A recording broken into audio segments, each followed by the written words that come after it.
हाय दोस्तों, चलिए आज जानते हैं डायबिटीज़ के बारे में, जो एक गंभीर बीमारी होती है जिसे हिंदी में मधुमेह के नाम से जानते हैं। चलिए डिफिनीशन देख लेते हैं।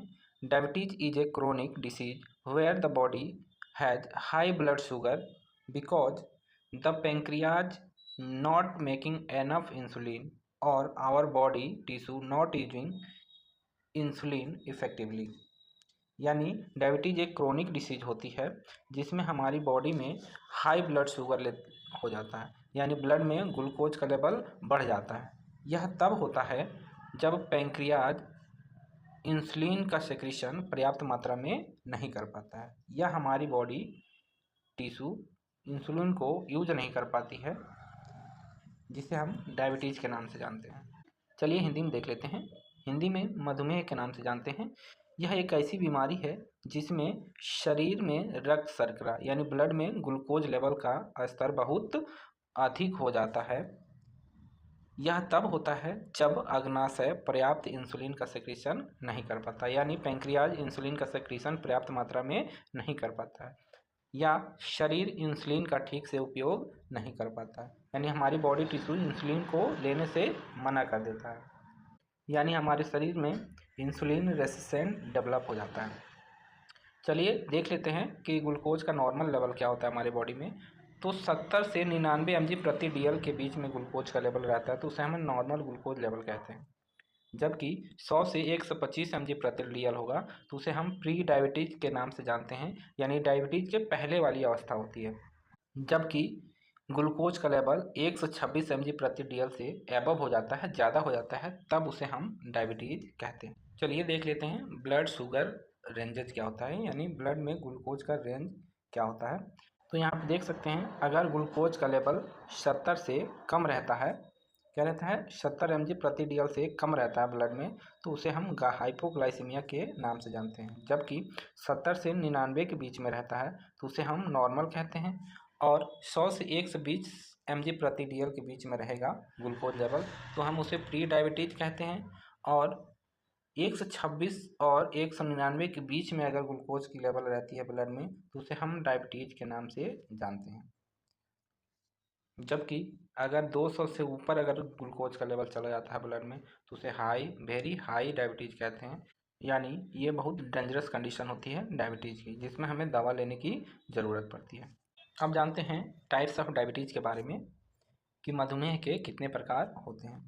तो मधुमेह के मुख्यतः 4 प्रकार होते हैं। टाइप 1 मधुमेह, टाइप 2 मधुमेह, गर्भावधि मधुमेह, सेकेंडरी मधुमेह। चलिए जानते हैं पहला टाइप 1 डायबिटीज़। इसमें शरीर जो होता है इंसुलिन बनाना बंद कर देता है, यानी हमारे शरीर में पैंक्रियाज जो होता है वो पूरी तरह से डैमेज हो जाता है और इंसुलिन का बनना पूरी तरह से बंद हो जाता है, जिसे हम टाइप 1 डायबिटीज़ के नाम से जानते हैं। टाइप 2 डायबिटीज़ शरीर इंसुलिन का ठीक से उपयोग नहीं कर पाता है और बाद में इंसुलिन की कमी हो जाती है।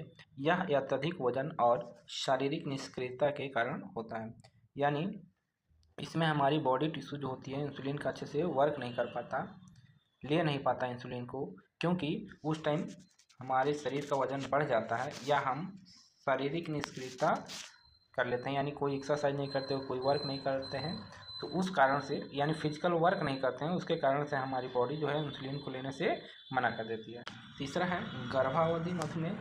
यह मधुमेह गर्भावस्था के दौरान होता है और प्रसव के बाद ठीक हो जाता है, यानी ड्यूरिंग डिलीवरी यह डायबिटीज रहता है और डिलीवरी के बाद से ख़त्म हो जाता है। चौथा है सेकेंडरी डायबिटीज। यह कुछ अन्य बीमारियों या दवाओं के कारण हो सकता है, यानी लीवर डिसऑर्डर, पैंक्रियाज डिसऑर्डर, या फिर हम ऐसी दवा लेते हैं जिसकी वजह से लीवर डैमेज होता है, पैंक्रियाज डैमेज होता है, तो डैमेज होने के बाद इंसुलिन का सेक्रेशन अच्छे से नहीं कर पाता है पैंक्रियाज, तब जाके उत्पन्न होता है सेकेंडरी डायबिटीज। चलिए अब जानते हैं कॉजेज ऑफ डायबिटीज़ के बारे में कि मधुमेह के कारक कौन होते हैं, यानी कैसे मधुमेह कॉज होता है। तो पहला है इंसुलिन की कमी, यानी पैंक्रियाज द्वारा पर्याप्त इंसुलिन का उत्पादन नहीं कर पाता है।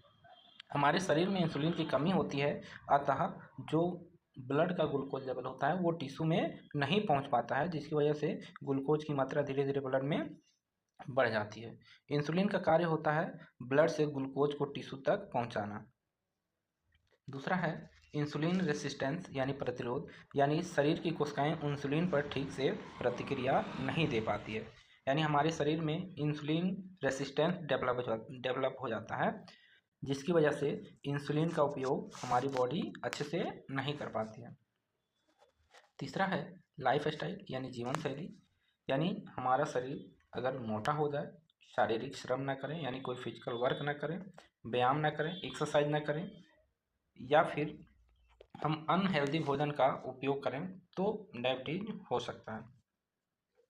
चौथा है जेनेटिक फैक्टर, यानी परिवार में किसी को डायबिटीज पहले से हो तो ये संभव है कि उसके बेटे या उसके परिवार में हो सकता है।